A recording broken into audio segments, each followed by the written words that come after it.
With the nation still reeling from two tragic mass shootings in less than 24 hours over the weekend, many are searching for answers as to why it happened. Two of the factors that oftentimes get the blame in these situations: mental health issues and video games. National correspondent for the Washington Post, William Wan, joins us tonight. Thanks so much for being here. First of all, William, let's talk about mental health first. What kind of role does mental health, or does it not play in mass shootings, according to some research that's been done? Mental health plays some role in these shootings, but it's not a driver of these mass shootings. So whenever one of these shootings happens, you see all the politicians say, you know, we need to fix the mental health problem in our country. These were clearly disturbed individuals. And yet, you know, there was one study by FBI that showed only 25% of these mass shooters had some kind of mental health diagnosis. Another study in 2015 showed only 22% of these mass shooters had some kind of diagnosable mental illness. How about video games? That's another thing that we have heard a lot of discussion about in the last few days. What kind of influence have they had on previous mass shooters? Almost none, according to the research we've seen.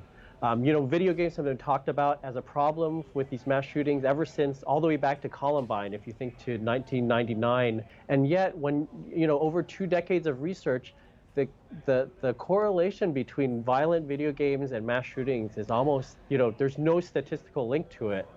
I think the key thing to keep in mind is video games are sold all around the world. There are countries where violent video games are played even more than the US. When you think of South Korea or China, but they don't have anywhere near the mass shootings we do. Same with mental illness.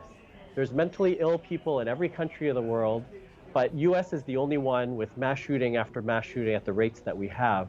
So the key thing here to think about is, like, what is the difference? Is it mental illness or violent games? And according to research, that's not it. I don't think we can have this conversation without talking about guns. What sort of role has that played? And you talk about those other countries. What's the contrast between us and those other countries when it comes to these weapons? As you know, as a reporter, it's hard to talk about this without, I try not to politicize it, but if you just stick to the research, the one outlying factor when it comes to US and other countries is guns, so you do have to bring it up. You know, there's surveys of gun ownership around the world. US is like this. It's just far and above any other country.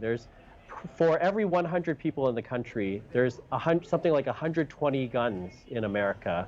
That's more guns exist in this country than there are people. You have also done some reporting on some of the predictors for some of the characteristics that maybe some of these mass shooters have in common. What are those?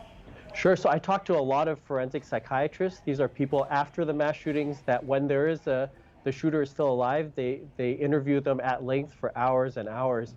The strongest correlations they see from shooter to shooter is a desire for infamy. There's narcissistic personalities. And then the other thing that's very, very common in them is a sense of aggrievement that the world has somehow injured or hurt you or is picking on you.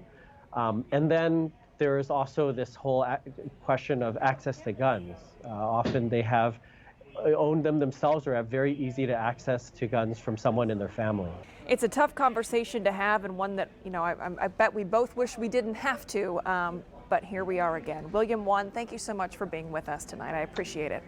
Yeah, I so appreciate it as well. Thank you.